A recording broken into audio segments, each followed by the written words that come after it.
Aceptar. Pues es un gusto estar con todos ustedes en esta actividad con la que celebramos el Día del Derecho a Morir. Y la Federación Mundial consideró que para celebrar estos era muy interesante dar continuidad a un tema que ya estuvimos tratando en el Congreso, que es el de la demencia. Y además consideramos muy importante que hiciéramos diferentes webinars y que de uno de ellos, el que está por empezar, con un representante de España, un representante de Colombia y yo de México, eh, habláramos en español. Eso también nos parece que es una característica importante. Y bueno, y con eso, bienvenidos, gracias por estar aquí y vamos a empezar a hablar de este tema de demencia, lo que nos compete como Federación Mundial, lo que tenemos que, lo que ya hemos pensado, discutido, reflexionado, las experiencias que ha habido y todo esto que podemos contemplar para el futuro con relación a la demencia y las decisiones relacionadas con el final de la vida, incluida la decisión de decidir no vivir más, y en qué forma esto es posible y qué dificultades tiene también. Así que con esto yo les doy la bienvenida a Lina Paola Lara. Qué gusto que estés aquí y también Fernando Marín, qué gusto que estén aquí y podemos empezar. No sé si alguien de ustedes quiera dar inicio a lo que ha pensado ya sobre este tema.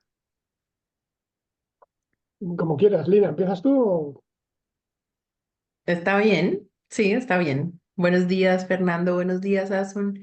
Muchas gracias a la Federación por este espacio para conversar sobre un tema que sin duda alguna nos mueve mucho a la acción, porque es un tema que está relacionado, pues ya hemos visto las estadísticas que van increciendo y las expectativas que hay en torno a la posibilidad que existe en el mundo de que cada día más personas vivan más tiempo en situaciones relacionadas con la demencia, con las enfermedades neurodegenerativas y el impacto que esto tiene no solo en la calidad del final de la vida de esas personas, sino también el impacto que esto tiene en las personas alrededor, es decir, las personas que cuidan, las personas que acompañan, las personas que aman y que ven paulatinamente cómo esa persona amada se va desvaneciendo en los olvidos, en la conducta no reconocible, en todas estas situaciones que hemos visto y que por supuesto nos mueven mucho a pensar otros escenarios y otras posibilidades para esas personas y para quienes les acompañan. Yo quisiera poner de manifiesto, porque es una acción que siempre me gusta expresar en las palabras, y es poner de manifiesto que la conversación que la Federación ha guiado y ha acompañado es una conversación que en la Fundación Pro Derecho a Morir Dignamente en Colombia hemos abrazado desde el punto de vista de siempre la dignidad, es decir, lo que nos convoca y lo que nos mueve es precisamente garantizar que las personas todas, de cualquier edad, de cualquier condición y en cualquier situación, y por supuesto quienes han recibido un diagnóstico de demencia no son la excepción, somos personas con derechos, siempre, independientemente de cuál sea esa condición, y el principal derecho es tener derecho a la dignidad. Y creemos que eso se expresa de muchas maneras en la jurisprudencia colombiana. La sentencia que despenalizó la eutanasia en 1997 expresa fuerte y claro como un reclamo humano el hecho de que el derecho a la vida no puede estar por encima del derecho a la dignidad.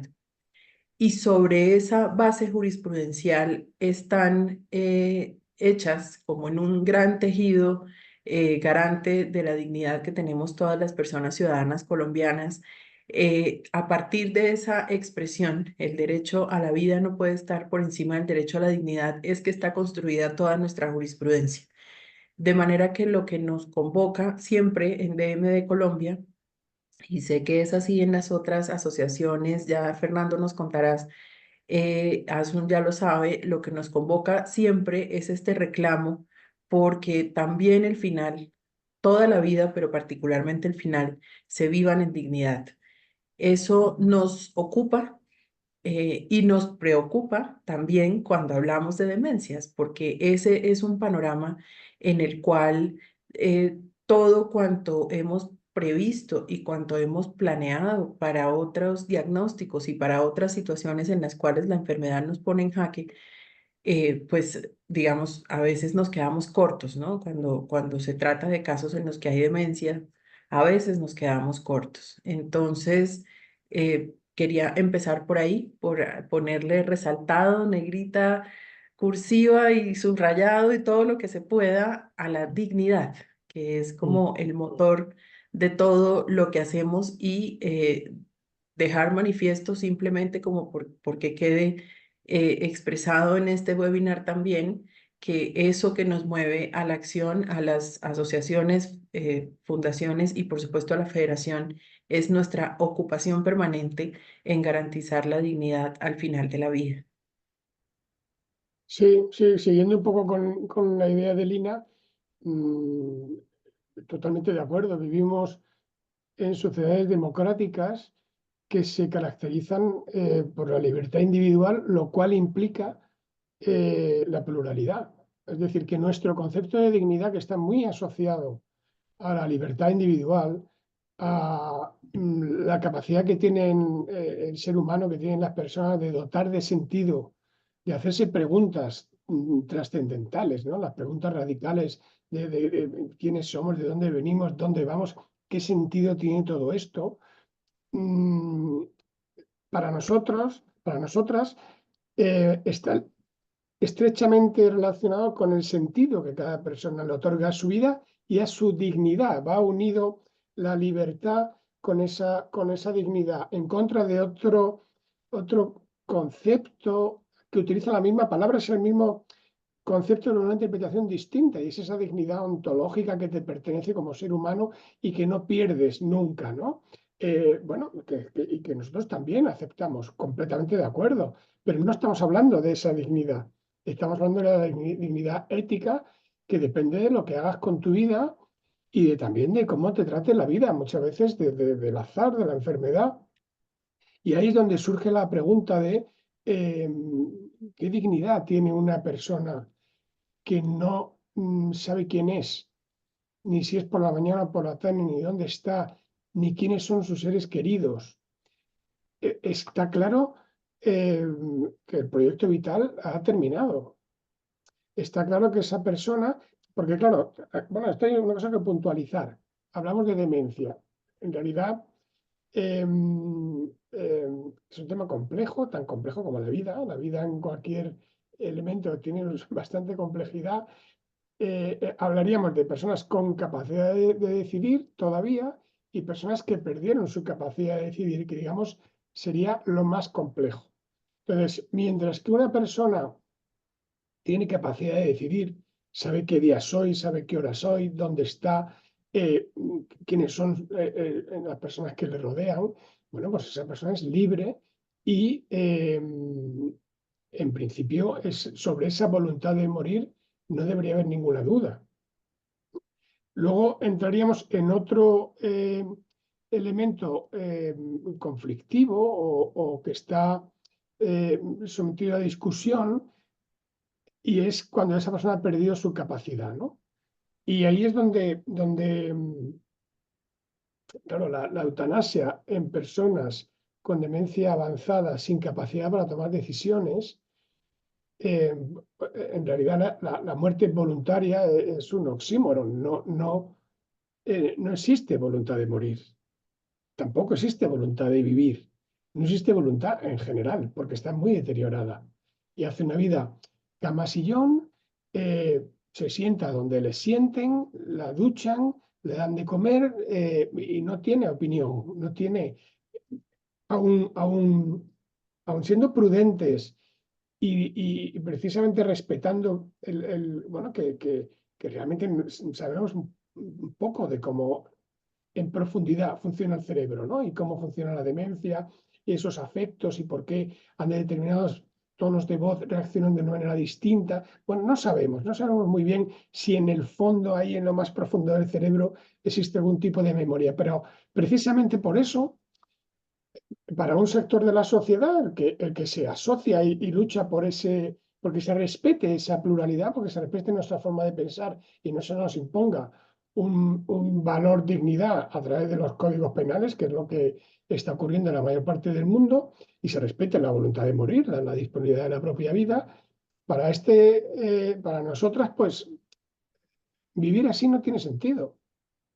Y por eso lo afirmamos en nuestro testamento vital o documento de voluntades anticipadas, instrucciones previas, como cada uno le quiera llamar.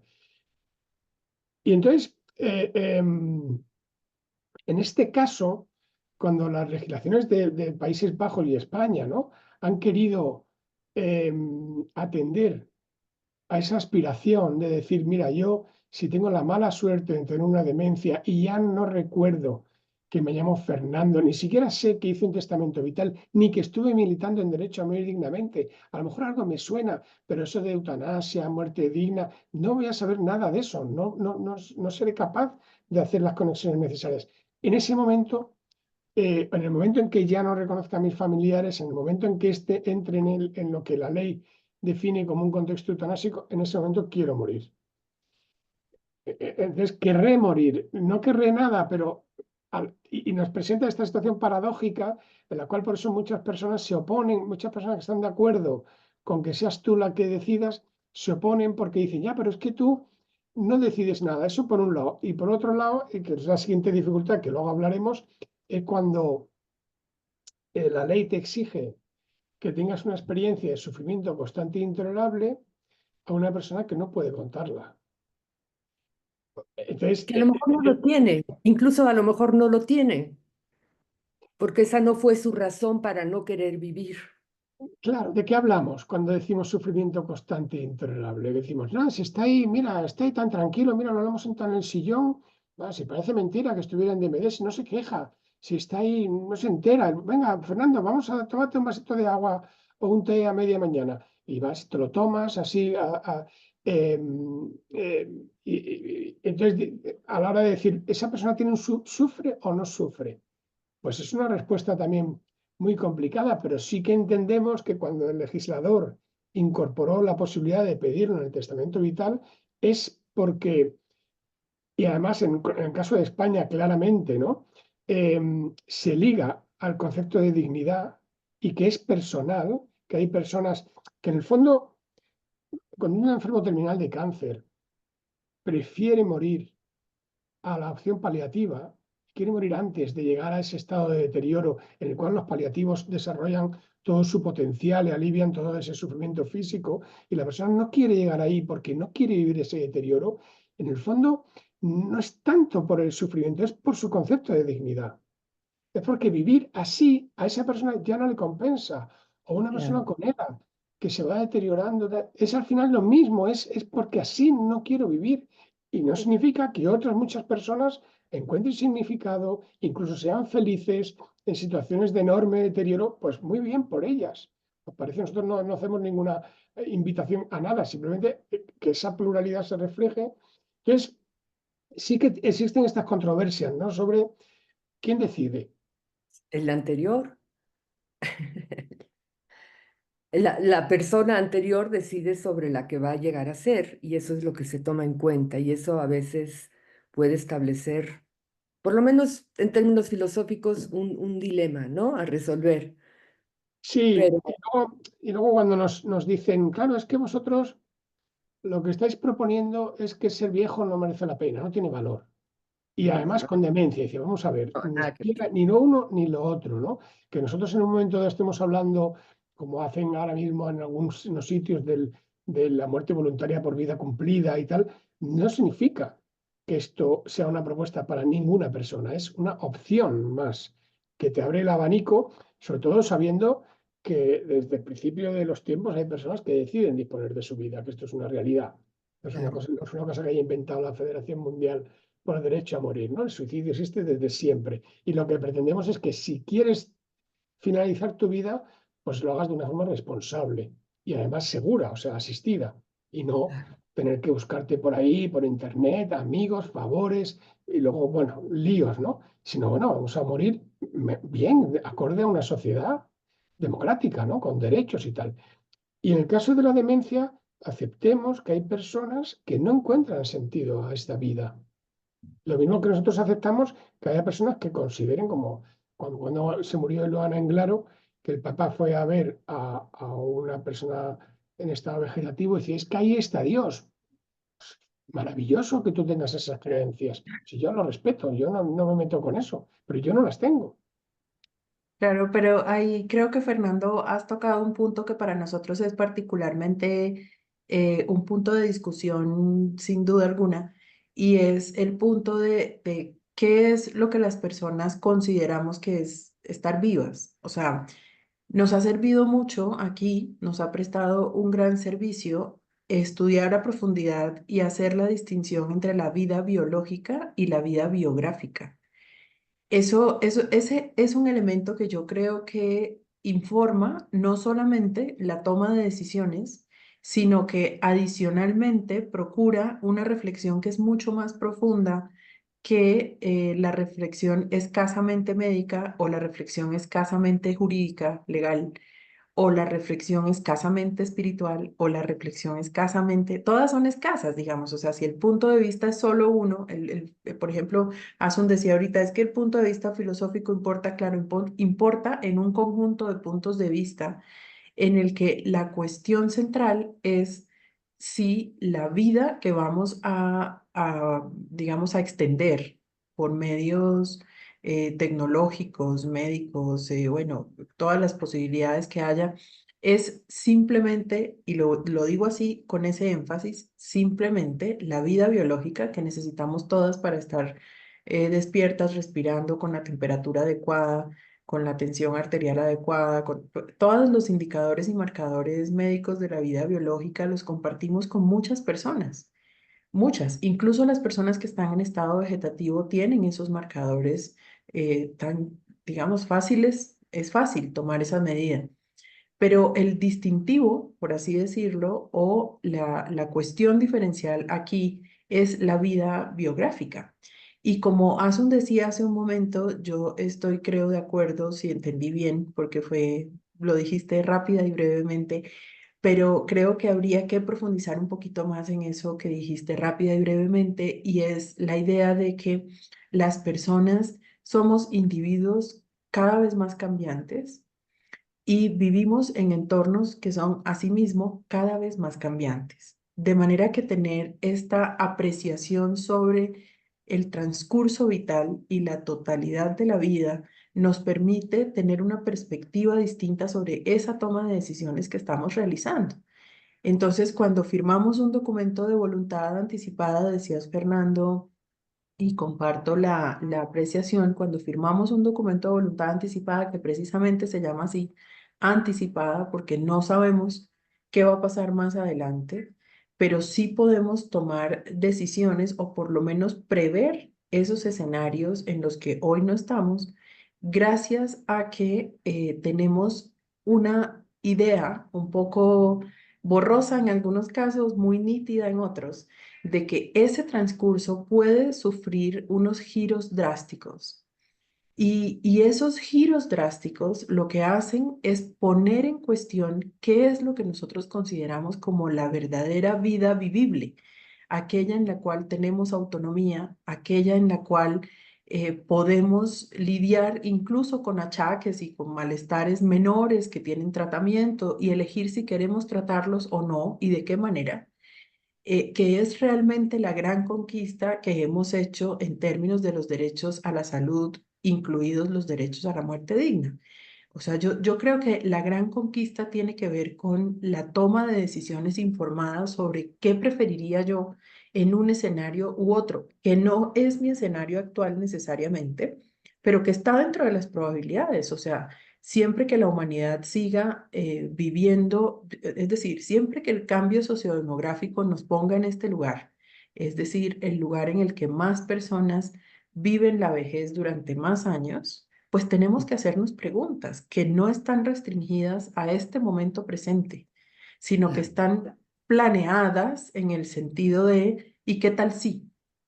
¿O qué haría yo si? Sí, tal cosa, Yo sí. solo para ofrecer un dato, porque las cifras no son tan descriptivas a veces, pero yo quisiera decir que, por ejemplo, en la Fundación Pro Derecho a Morir Dignamente que yo dirijo, el año pasado, 2023, la medida que tenemos más reciente es esa. En 2023, el 66% de las personas que firmaron un documento de voluntad anticipada eran mujeres, fueron mujeres. Y de ese 66%, el 82%, cuando les preguntamos por qué estás firmando este documento, todas ellas narraban una experiencia de cuidado en la cual veían un panorama que no querían para sí mismas. Y para nosotros eso es súper impactante. Es Lina, decir, incluían demencia, la demencia estaba incluida en esas la demencia era la más incluida. Es decir, yo no quisiera pasar el final de mi vida, es lo que muchas de esas mujeres describían como que las empujó a tomar esta decisión, haber acompañado o haber cuidado de una persona con demencia. Es decir, yo no me quiero morir sin saber quién soy, yo no me quiero morir estando en una situación en la cual no reconozco ni a mi propia persona, ni a las personas que amo y están a mi alrededor, porque eso es súper doloroso y es súper, digamos, derrumba un poco como todas esas ideas que tenemos sobre la vida biográfica. Es que lo que la demencia hace es irrumpir de una manera que nunca habíamos sospechado en la manera en la cual veníamos viviendo, en la manera en la cual considerábamos que teníamos la vida. Entonces, eso es en la toma de esta medida que nosotros hicimos, lo que encontramos es que ese era un motor para firmar un documento de voluntad anticipada, porque acompañar o cuidar a alguien con demencia empuja mucho a pensar en cómo querría yo experimentar el final de mi propia vida, lo cual, si bien es experiencia vicaria, no deja de ser un elemento importante en la toma de decisiones. Una persona que ha cuidado a otra con demencia o que la ha visto en el declive que las enfermedades neurodegenerativas proponen, pues es una persona que tiene más información para decidir. Eso no nos cabe duda. Yo quisiera como Sí, hacer, compartir esta inquietud, esta pregunta que yo me he hecho. Em, bueno, desde luego muchas personas sí están preocupadas por no vivir con demencia, otras no. Nosotros hemos hecho una investigación en México precisamente sobre ese tema, qué tanto le interesa tener control en caso de demencia, y es interesante, unas mucho y otras confían en que se va a inventar algo, que ya no sea necesario o que sus familiares van a saber muy bien lo que tienen que hacer, pero otras muy preocupadas de decir, yo quiero estar tomando decisiones, yo no querría vivir, yo querría poder terminar con mi vida antes. Y aquí viene la pregunta. Pues sí, las opciones se dividen, aunque habría una tercera que ya comentaba Fernando en un correo, entre tomar esa decisión cuando uno todavía tiene la capacidad y tiene ya el diagnóstico, que claro, a lo mejor no siempre se puede tener ese diagnóstico oportunamente y se pierde esa etapa en donde yo sé lo que me está pasando, eso me causa un sufrimiento intolerable de tipo existencial, emocional, porque sé que avanzo a la desintegración de mi personalidad y yo decido terminar con mi vida ahora. Y pierdo un tiempo de vida que todavía podría haber aprovechado. O yo hago una voluntad anticipada y confío en que cuando llegue el momento sabrán aplicarla. Y la otra sería la que tú introducías un poco, Fernando, y en la etapa moderada que hacemos, en donde ya ni puede tener la capacidad y a lo mejor, aunque hizo una voluntad, todavía está contento, no sé. Entonces, ¿qué opinan de estos, sobre todo dos escenarios? Eh, el que elija la persona o tiene o sea, tiene dificultades el que implica realizarla cuando la etapa ya es muy avanzada a través de una voluntad anticipada. No sé cuál es su reflexión y su experiencia también, quizá. Sí, a ver, existe lo que tú dices, una gran masa de gente que nunca se plantea nada en relación con la muerte. Pasa que si le pillas así por la calle y le pones un micrófono, ¿usted estaría de acuerdo con que si tiene una enfermedad con mucho sufrimiento pudiera morir? Sí, sí, estoy de acuerdo. O sea, pero luego pues, no quieren saber nada más. Y nunca van a hacer un testamento vital, un documento de voluntades anticipadas, porque no se permiten pensar en ello, ¿no? Incluso cuidadoras de personas con demencia, que te sorprende mucho que personas con demencia de segunda o tercera generación, que sus padres y sus abuelos ya tuvieron demencia, no hayan ido corriendo a hacerse un documento. Pero me pasó con una socia que decía, bueno, pero bueno, es que yo quiero la eutanasia, entonces quiero saber si es cómo se pide y tal cual. Y si no, pues ya tomaré las decisiones por mi cuenta. Digo, pero no quieres hacer testamento vital por si acaso pierdes la cabeza. No, a mí eso no me importa, porque si no me entero me da igual. Bueno, Ah, pues muy bien, es una posición personal, em, y bueno, que hay que respetar. Entonces, la cuestión es que si te ponen si tienes el diagnóstico, ya bien lo hayas hecho anteriormente, aquí hay una discusión con sobre todo con los profesionales que dicen que es que una persona no puede tomar la decisión que no tiene suficiente información y formación. Y en realidad no está decidiendo si este tratamiento del neuroquirúrgico podría solucionarle o este implante. No, no, lo que está es una decisión intuitiva de yo así no quiero vivir. Y cuando lo pone en su documento, aunque lo haya descargado de internet, lo haya rellenado y se haya ido al punto de registro y no lo haya hablado con nadie, lo ha hablado consigo mismo. Hay que confiar, pues tenemos que pensar que las personas tienen capacidad para tomar sus decisiones y no estar continuamente dudando de ellas cuando a lo mejor toman una decisión que nosotros no tomaríamos, ¿no? Entonces, eh, eh, yo no me gusta que pongan en duda esa voluntad, porque es una voluntad, ya digo, con ese sentido de la dignidad que es intuitivo, es una forma de vivir, de entenderla, ¿no? Entonces, eso daría pie a una conversación con esa persona, si es posible, porque a veces, como tú decías, Asun y Lina, cuando te diagnostican y te ponen la etiqueta, pues ya a veces no es posible mantener esa conversación, porque el proceso cerebral de verte en el futuro, de imaginarte cómo va a ser el futuro, es muy, muy complejo. Y hay personas que, aunque aparentemente se expresen bien, de una forma coherente, con frases sencillas, ya no son capaces de hacer esa introspección y esa proyección en el futuro, que es un pensamiento difícil de hacer, ¿no? Que es complejo. Entonces, la cuestión sería que su representante, su entorno más cercano, claro, otra cosa serían las personas que están solas, pero bueno, pudieran hablar con esa persona qué es lo que para ellas es inadmisible. sí, Que te tengan que pero duchar, que te tengan que llevar el baño para ir al servicio, que te tengan que dar de comer, y antes que te tengan que vestir, ser capaz de elegir la ropa, o que ya no puedas coger un transporte público, que no puedas manejar tu dinero, es decir, y vas disminuyendo. Es verdad que la ley española, como dice que la situación tiene que ser imposibilitante y habla de limitaciones en tu autonomía física y actividades de la vida diaria, pero no dice actividades básicas, sino dice, entonces se puede interpretar, cabe, se puede interpretar. cabe. Incluso algunas neurólogas han propuesto que la demencia en sí ya es una enfermedad grave e incurable, similar al cáncer, y que el pronóstico de vida limitado existe. Bueno, todos tenemos pronóstico de vida limitado, entonces, pero es una interpretación, porque todo esto llevamos poco tiempo y vamos rodando, poco a poco vamos aprendiendo sobre los casos, las solicitudes que se van tramitando. En general, se tiende a exigir los requisitos de ese otro grupo que es el padecimiento crónico, no el enfermo terminal de cáncer, que sería la enfermedad grave e incurable, ¿no? Entonces, la cuestión es pactarlo y luego advertirle a la familia eh, que ellas tendrán que decidir un día que ya estamos en el En momento ese que había decidido nuestro padre, nuestra madre, nuestra pareja.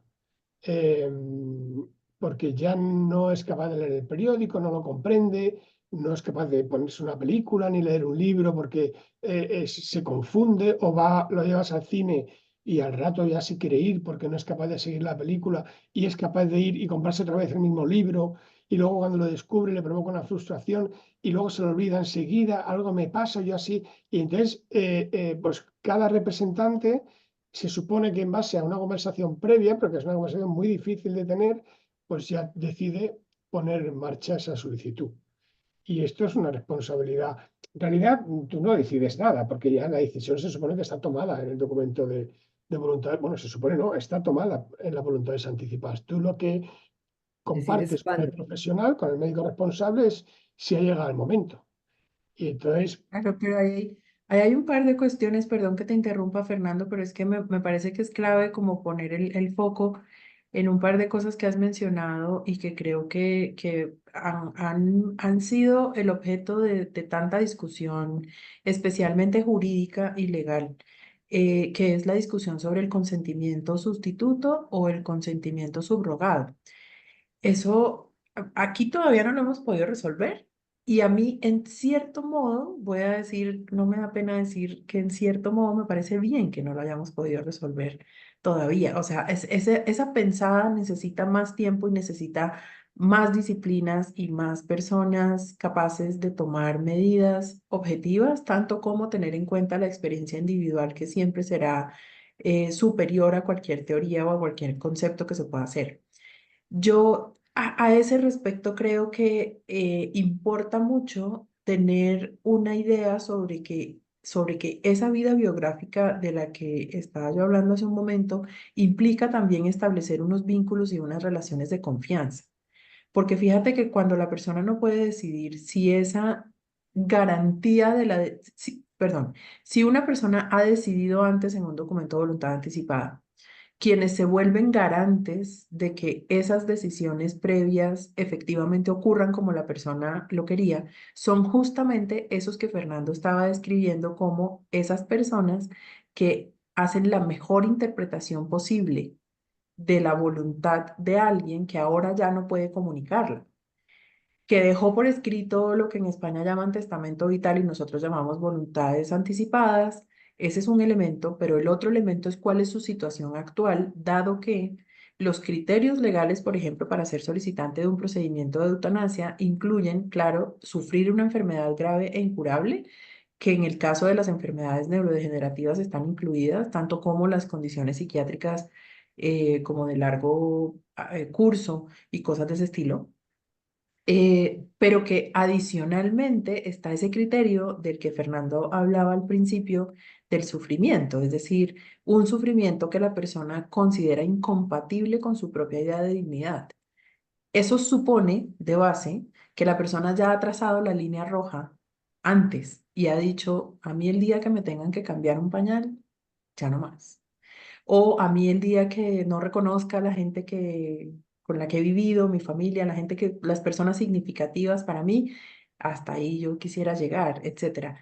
Y esa conversación que decía Fernando que es difícil de tener con las personas significativas, es una conversación que está hoy en día, sigue estando, y yo en parte creo que es una cuestión estrictamente humana que sea así, es una conversación que sigue estando atravesada por las dudas que producen, no para quien ya tomó la decisión, sino para quien acompaña, reconocer ese momento al que Fernando hacía alusión, porque en general todas las personas tenemos mucha dificultad para comprender los diagnósticos médicos, en general. Y el de la demencia es un poco más complicado aún que otros porque allí cuesta trabajo entender qué significa neurodegenerativa, o sea, qué significa, cuál es la progresión que yo debería esperar, cuál es el tope límite de qué exactamente. Especialmente cuando el tope límite tiene que ver con la consideración que una persona ha hecho sobre esto es digno para mí, esto es indigno para mí. Entonces, ahí ese campo que yo creo que, insisto, sigue siendo muy borroso, no lo vemos con tanta nitidez, ese campo de hacer la mejor interpretación de la voluntad de una persona con demencia. Yo, de cierto modo, y aquí mis colegas no les va a gustar lo que voy a decir, pero yo de cierta manera me alegro un poco de que siga siendo borroso aún. Porque es que no estamos hablando de una cuestión trivial como tomar una decisión sobre si la ropa que te vas a poner es blanca o negra, es azul o amarilla. Estamos hablando de lo muy profundo que es la toma de decisiones sobre la propia existencia. O sea, cualquier cosa que se haga es absolutamente profunda y trascendental para alguien y para las personas relacionadas con esa persona. Por lo Me tanto, haces una pregunta. Cuando tú hablas de sí, juicio sustituto, es en ausencia de una voluntad anticipada, ¿cierto? O sea, que no contando con una voluntad, alguien pueda hacer el juicio sustituto por alguien que está en una situación en donde piensa que esa persona hubiera querido tal cosa. Con voluntad exactamente, anticipada es otra cosa, ¿cierto? Es esa en claro. ausencia de. Es en Sí, ausencia de, porque ese Asun, es el drama que tenemos. sí, El sí, drama que sí. tenemos es que no, las Se personas que han hace, firmado un documento de voluntad anticipada no son la mayoría. Al claro. contrario, por ahora seguimos siendo una minoría. Sí, Entonces, ¿qué pasa es lo que que pasa? Que muchas familias acuden a nosotros, por ejemplo, en la fundación para decirnos, mi abuela, mi mamá, mi hermana, mi hija, quien sea, mi esposo cumple con dos de los tres requisitos que la Corte Constitucional ha previsto. Los Sí, dos requisitos son, tiene un diagnóstico de enfermedad grave e incurable, es evidente que está sufriendo y ese sufrimiento es incompatible con su idea de dignidad, pues no tenemos una voluntad anticipada. Dime qué sí, hacer. Y por ahora la respuesta es, no podemos hacer nada. no podemos sí, hacer nada, no podemos hacer nada, ni debemos hacer nada, excepto Exacto. recomendar un enfoque paliativo de que, bueno, cuando tenga una neumonía, pues no le pongan antibióticos, si deja de tragar no le pongan sonda, que eso en principio está bastante asumido. Y gracias también a la eutanasia, pues los enfoques paliativos se han desarrollado con más sí, respaldo, ¿no? Y eso sí se lo decimos, incluso a veces así en plan provocador cuando estamos dando una charla y digo, por cierto, ya sabéis lo que es un documento de voluntades anticipadas, si no lo hacéis y luego tenéis una demencia y no lo habéis hecho, pues os aguantáis. Porque es vuestra responsabilidad. Como si tú quieres sacarte el carnet de conducir, pues vas y te lo sacas. Pero si conduces sin carnet, pues te arriesgas a lo que hay. Y entonces, si tú no lo haces tu documento, pues te arriesgas a que nadie pueda ayudarte a morir porque no lo has dejado por escrito. Entonces, aquí hay como esas personas que siempre lo van aplazando. Me acuerdo uno que es claro, que planteaba dentro de la asociación pues casi una propuesta eugenésica y era, él sostenía, y digo, eso no es verdad, eso no lo puedes justificar con ningún estudio, que la inmensa mayoría de las personas mayores que viven en una residencia quieren morirse. Digo, eso no es cierto. claro que no. Primero, si tenemos en cuenta, así, un poco a grosso modo, que el 50 están demenciados, el 50 ni quieren ni no quieren. Eso es ya nada. De ahí quitan las excepciones, que actualmente son muy pocas, de personas que hayan hecho un documento de voluntades anticipadas, que eso tampoco quieren, como hemos dicho antes, pero bueno, lo han dejado por escrito. Y luego la inmensa mayoría, pues depende, habrá unos que sí y otros que no. Y los que estén capacitados pueden hacer su documento y decir, es que tengo dos amigos que uno lo hizo y el otro no, y los dos se han demenciado. Digo, pues es que el que no lo hizo es porque no le dio la gana. Iñaki se llama el que plantea esta propuesta, ¿no? Digo, es que hay que respetar también que las personas no quieran tomar su decisión. Sí, Y si no la toman, pues no está tomada. Y nosotros no somos quien para empujar y proponer que se mueran, porque no es esa la propuesta que, que promueve la libertad. Eso promueve pues una idea de que sí, yo creo que vivir así no tiene sentido, pero que cada uno lo decida, por supuesto. Entonces ahí no hay. Y ¿Qué sí nos que hay tocaría otro un hacer? elemento ahí conflictivo también, y es que eso se lo planteaba también este hombre, de el derecho a no ser cuidado. O sea, por supuesto que proponemos como Federación Mundial el respeto a todos los derechos humanos y una sociedad más igualitaria, más justa, donde las personas sean cuidadas hasta el final de su vida. respetando la libertad de cada uno de querer seguir viviendo o no, pero también el derecho a que una persona considere que no tiene sentido que su familia, sus hijos, las auxiliares en una residencia, el Estado mismo, esté gastando recursos humanos y económicos y tal en cuidarla cuando ella ya no quiere vivir ¿Y así. qué implica eso? ¿Que entonces quiere morir o qué implica? ¿No me cuiden? ¿El derecho a Claro, no ser no, no, no, cuidado? no. Que frente, o sea, yo creo que hay un porcentaje de personas que les gustaría solicitar la eutanasia, pero que su familia no les deja. Ah, Les deja porque le montan un escándalo. Pero, mamá, ¿pero qué dices? Igual que tú me has cuidado cuando yo era pequeña, igual que tú cuidas a tu madre. Y la madre dice, pero es que precisamente por eso. Es que yo ya sé que esto va a ir mal. Me lo han dicho la oncóloga, ya llevamos mucho tiempo. Ya no puedo más, estoy harta. Que no, que de ninguna manera. Y yo me vengo aquí a vivir. Y yo, bueno, reorganizan su vida con esa prueba de amor que la otra mujer no quiere. claro, No el quiere. derecho a decidir, pues lo que sea, lo que quiera, claro. Entonces, a Sí, veces, Quizá ahí también, bueno, faltaron más conversaciones en la vida, porque es que yo creo que en la medida que podamos hablar más a lo largo de la vida de yo en esta situación, ya lo van sabiendo, ¿no? Ya no es lo mismo que cuando llega el momento, primera novedad.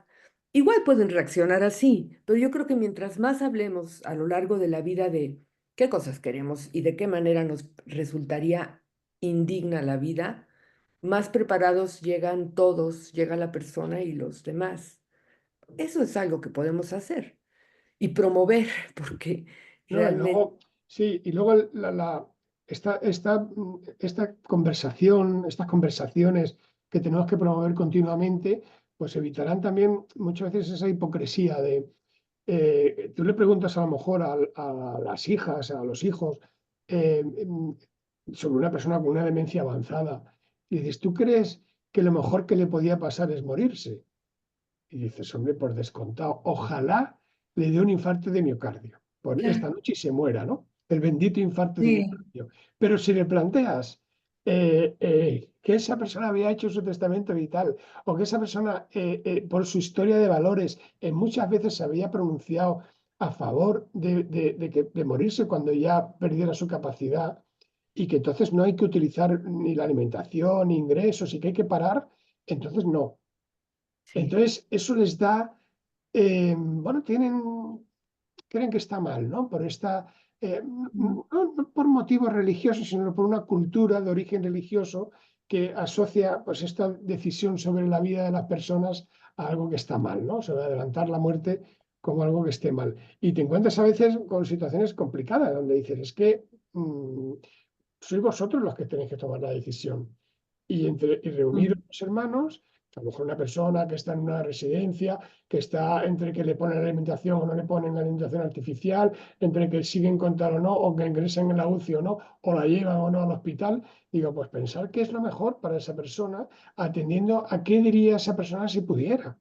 Y algunas Claro, dicen, no Claro, me cabe ninguna duda, que si pudiera, eso que estás diría, diciendo es, sí, perdón, Fernando, que te interrumpa, pero es que eso que estás diciendo es la clave. Yo creo firmemente en que, claro, la demencia lo que ha hecho es propiciar nuevas conversaciones, eso sí, porque si el panorama es ese, es decir, si el futuro puede traer una cosa como esa, seguramente esas conversaciones que estaba proponiendo Asun, que suceden a lo largo de la vida con las personas que consideramos significativas, son conversaciones que sin duda alguna tienen un matiz, porque una cosa es pensar en el final de la vida que ocurre en medio de sufrimiento físico, con conciencia, pero con sufrimiento físico, y otra cosa es pensar en el final de la vida sin percatarse de ello.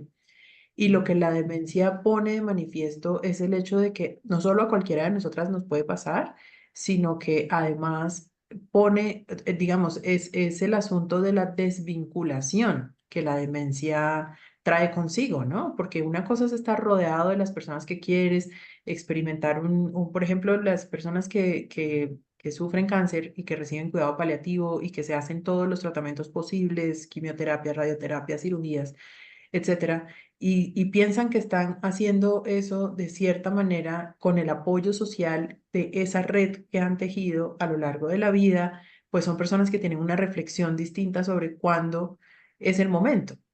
pero el problema con la demencia es que la demencia desvincula. O sea, no tienes la posibilidad ni de sentirte amada y apoyada y cuidada y respetada y dignificada en medio de una situación de enfermedad, al mismo tiempo que quienes te cuidan tampoco saben, como decía Fernando, es rarísimo, o sea, es un caso en el que no estamos tan seguros de que la persona esté sufriendo si nos basamos solo en la descripción de yo le veo tranquilo, yo le veo animado, yo veo que está bien, tiene días mejores, tiene días peores, pero ahí va, digamos, ahí va y la expresión, el colombianismo, Fernando, para eso que estabas diciendo es, ojalá Dios se acuerde de él, Claro, que es como la solicitud expresa de un infarto al miocardio, aquí se dice, sí, ojalá Dios se Claro, acuerde. Entonces, sí, eso o ese importa. consuelo de por lo menos no se entera. sí, Es una idea muy difundida, la idea de que la muerte nos va a llegar mientras estamos dormidos, no vamos a sentir ningún dolor y simplemente no nos vamos a despertar al día siguiente, que es una idea no solo romántica, sino que es una idea que yo por lo general valido mucho cuando la gente la dice, cuando las personas la expresan así, o sea, cuando uno pregunta, ¿tú cómo querrías que llegara el final de tu existencia? Y la gente responde eso. Yo por lo general en el fondo pienso, tal vez querría no darse cuenta que es muy parecido al panorama de una demencia, pero creo que la dimensión que no está contenida en ese, entre comillas, deseo de muerte es la dimensión relacional. Y yo sí creo que ahí, por eso me importa tanto la discusión sobre el consentimiento sustituto y por eso me importa tanto que sigamos conversando sobre esto, porque creo que esa dimensión relacional, es decir, las personas somos un conjunto de experiencias que tenemos a lo largo del tiempo y probablemente una de las más contundentes, claro, por supuesto, está la relación que tenemos con lo que comemos, la relación que tenemos con nuestro cuerpo en el sentido de hacer ejercicio, cuidar de él, las cosas intelectuales, ¿cierto? O sea, como leer, aprender cosas nuevas todos los días, etcétera. Sobre eso, hay mucha gente que hace decálogos de estas son las 10 cosas que tienes que hacer para llegar a la vejez, 10 de 10, etcétera. Sí, yo sé que de eso hay muchos decálogos, pero suele pasar desapercibida la dimensión que yo quisiera remarcar, que es la que la demencia pone en cuestión, que es esa dimensión relacional. O sea, yo creo que ahí, cuando una persona se desvincula de las otras personas, ahí empieza a ocurrir una hecatombe, digamos, desde el punto de vista existencial, desde el punto de vista de la continuidad de la vida. El hecho de que ya no puedas tener esos vínculos sí parte en dos y hace que hablar de demencia implique hablar diferencialmente sobre las situaciones al final de la vida. Entonces, yo por lo menos aquí, y sabemos, porque la federación nos lo ha contado, sabemos que en otras sociedades de muerte digna en el mundo, claro, el foco de la conversación está puesto en la dignidad, pero el foco de la conversación está puesto también en la experiencia de la enfermedad. Es que una cosa es hablar de la muerte, como idea, y otra cosa es hablar sobre el morir. Hay otro colombianismo al respecto. Mucha gente en nuestro entorno rural, las personas campesinas, dicen, el problema no es la muerte, sino la morida. Es la morir. decir, el problema no es Absolutamente, sí, realmente, sí. no es hablar sobre la Absolutamente. muerte que nos va a tocar a todos, porque además no se sabe de nadie que haya vuelto. Pero el asunto aquí clave es cómo va a ocurrir. O ¿Y sea, cómo se cómo va a me voy. vivir? Y antes de eso, ¿cómo va a ser la vida? Tenemos 5 minutos Y, más. Si quieren dar su conclusión y recomendación para despedirnos. bueno, Y la recomendación es afrontar, pensar cómo nos gustaría que transcurriera esa etapa final de nuestra vida y qué nos gustaría evitar. Y entonces ser responsables y si la sociedad nos ofrece esa opción de hacer un documento de voluntades anticipadas, pues hacerlo. Y que en aquellos sitios donde no esté regulado, pues tener esa conversación con nuestro entorno más cercano, ¿no? A lo que decía Lina, algunos cuando se ponen, por ejemplo, a definir qué significa ser persona, dicen no hay ninguna duda de que una persona con una demencia avanzada no es una persona, porque ser persona es ser capaz de dar permiso. Y estos seres humanos, que a veces ellos, pero eh, te sale mejor y es más cariñoso y me parece mejor llamarles personas, ¿no? Aunque si nos ponemos en plan exhaustivo y analizamos la tragedia, porque es un auténtico drama, ¿no? lo que es la demencia, esa pérdida de capacidades, pues ser capaz de anticiparse esa tragedia y como seres responsables que todavía tenemos capacidad y disfrutamos mucho poco de nuestra vida, pues ejerzamos ese deber que tenemos para la sociedad y para los que nos quieren, no solo por nosotros, ¿no? Porque no está muy claro en qué consiste esa experiencia de sufrimiento, pero eh, para algunos sí que está claro que vivir así pues no tiene ningún sentido y por eso preferimos terminar, ¿no? Ese sería el sufrimiento, ¿no? Es un sufrimiento que no es físico, es un sufrimiento existencial, es un sufrimiento. La idea de vivir así es un sufrimiento, por eso pueden incluir ese requisito en Sí, la sí, sí, voluntad sí. anticipada, ¿no? Y luego a veces los profesionales hacen trampas porque me acuerdo con una señora que se lo denegaron porque decía la comisión de garantía que no se podía objetivar su sufrimiento, ¿no?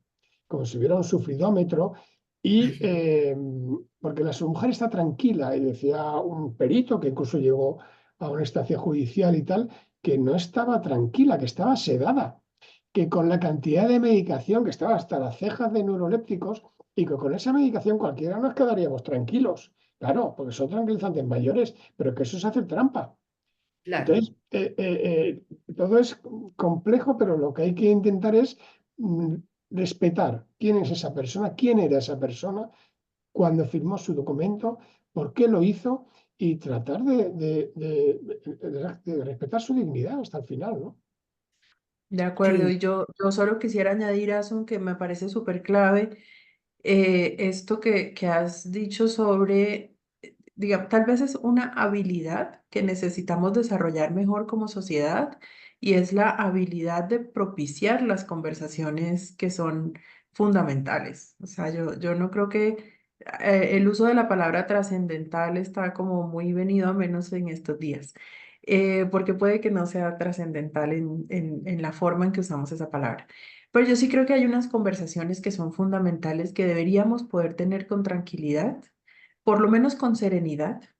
para saber cómo proceder, por una parte, y por otra parte, para reconocer la capacidad que tienen las personas que nos rodean para tomar sus propias decisiones. Y reconocer también que independientemente de que estemos de acuerdo con esa decisión que una persona está tomando o no, el papel que nos tocó en esta historia de nuestras vidas a veces es acompañar y garantizar que esas decisiones que alguien toma, así no estemos nosotros de acuerdo con ellas, sean cumplidas. Y eso yo creo que es de una infinita sensibilidad darse a la tarea de desarrollar esa habilidad. Yo creo que estar en la situación de acompañar a alguien que recibe un diagnóstico de demencia o que tiene síntomas evidentes, implica, por supuesto, darse cuenta de que esa persona no siempre fue así. Esto es disruptivo de la enfermedad y por lo tanto, acompañar significa también garantizar que la voluntad de alguien se cumpla. Hay una persona que Asunción y yo conocemos y tal vez Fernando también, que se llama Elisa Dulcey Ruiz. Y Elisa nos enseñó a quienes hemos sido sus estudiantes que autonomía es la capacidad de elegir de qué quiero depender. Porque la independencia absoluta es sí, Una imposible tal utopía, vez. sí. Imposible tal vez, pero tener la capacidad de decidir yo de qué querría depender y de qué definitivamente no, eso sin duda alguna es una construcción que se hace a lo largo de la vida y que le ponemos ese nombre, autonomía. Entonces, ponerse en ese lugar de tomar las propias decisiones y de reconocer que las otras personas tienen el derecho a tomar las suyas propias y a que haya a su alrededor un aparataje médico, legal, psicológico, relacional, espiritual, si se quiere incluso, que lo que haga sea facilitar la garantía de esas decisiones, de que esas decisiones tomadas se van a cumplir. Yo creo que eso es una conquista de verdad, creo, de una finura social impresionante. Y creo que es nos aprestamos a tener que acompañar el desarrollo. Nosotras, digo, como por la generación. asociación en Cada- España, la fundación en Colombia, la federación en el mundo, yo creo que tiene un papel como de facilitador de ese desarrollo de la habilidad de propiciar las conversaciones que importan ojalá antes de que llegue la demencia, por ejemplo. Sí, sin duda. Pues muchas gracias, Lina, Fernando, todos los que nos acompañan en esta conversación que sin duda tiene que continuar. Pero bueno, aquí nos despedimos. Gracias a vosotras por organizarlo. Hasta otra. Gracias.